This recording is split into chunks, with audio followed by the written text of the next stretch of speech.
All right, guys, let's talk about these old American Series H10 locks. These things, for all practical purposes, are obsolete, but they're still used fairly widely by railroads. This one's from the Colorado and Southern Railroad. I actually had it sent in by Eric. He lives in Cleveland, Ohio, so goodness knows how he ended up with this thing.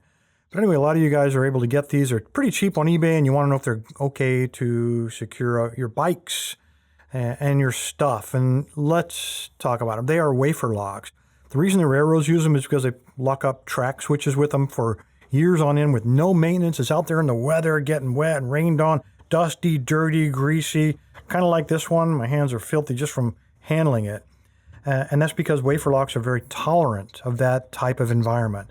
What they're not tolerant of is picking. They're not exactly secure locks.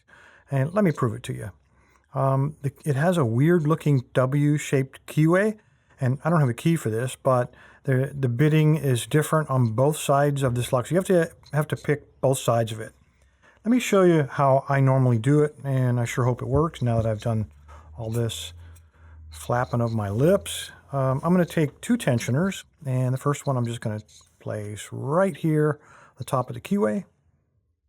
Get in there, and I'm just going to apply a little bit of tension. Let me grab a pick. This really takes no skill whatsoever. I'm just going to turn this and put it in upside down. I'm going to slide it into the bottom of the keyway, apply a little tension because you can see there's a little spring-loaded core there. Apply downward pressure and just kind of drag it out just like that.